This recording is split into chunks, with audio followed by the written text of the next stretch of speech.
Hi book fighters, it's Thursday, I'm Katie, and this month we're talking about The Once and Future King by T.H. White. So like Dan and Kalinda, I'm just going to be reading one book a week out of this book. I sort of like that idea. I think that it's going to benefit the conversation.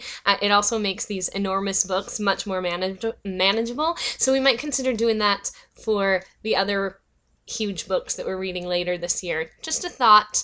So before I talk about The Sword and the Stone, Dan wanted to see our actual copies that we got. And this one's mine, and it has a very special place in my heart. It's nothing special, but I used it as a prop when I was in Guys and Dolls several years ago. So in the show, in the first and the last scene of the show, I was a girl that just walked across stage and read a book and like turned down buying flowers from somebody or something. I don't know, but I remember for every show it started and ended with me pretending to read this book here, and so I love this copy even though I've never read the book itself, and it has nothing to do with the actual text, so even though it's nothing fancy, I'm very attached to my copy of The Once and Future King. As far as the story itself goes though, I'm gonna say I didn't really love it. The Sword and the Stone.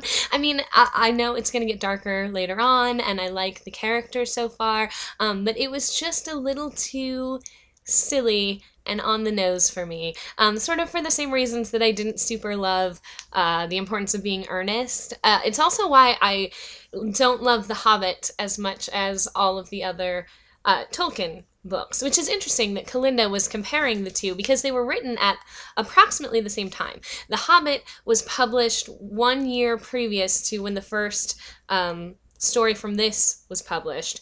This full collection was published 1 year after the Lord of the Rings trilogy was published. So they were done at kind of the same time. So it's interesting to me that people regard The Once and Future King as like the pinnacle of high fantasy, when it wasn't even the first one. It wasn't even the first one.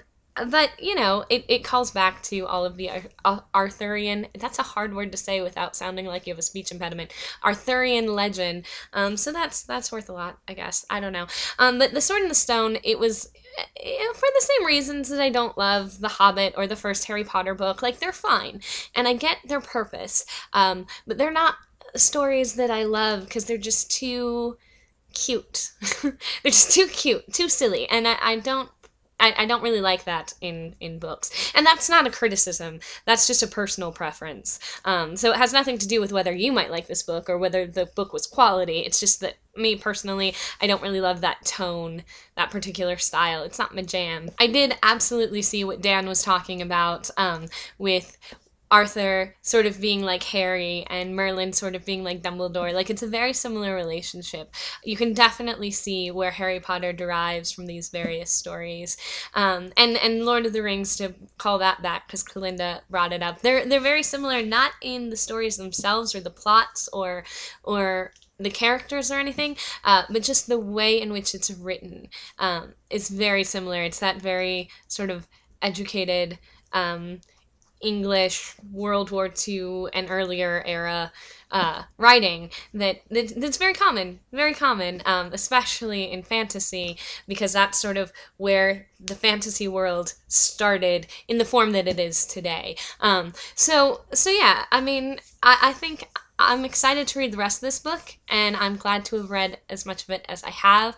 I think it's very important as someone who is a student of literature, for someone who appreciates literature, that you see sort of the roots of where different things come from, and it's important in a history of literature sort of way. I feel like I'm really going to enjoy the later books. This one, not so much, but that's okay. So that's all I have to say about this particular book, The Sword and the Stone, today. Next week I will be talking about the next one, the Queen of Air and Fire Dancing Blue Dolphin. I don't know, whatever the heck it's called. The next book in The Once and Future King. That's what I'm going to be talking about next week. It is so great to see all of your beautiful faces again. I missed you guys. And Julia, I will see you tomorrow.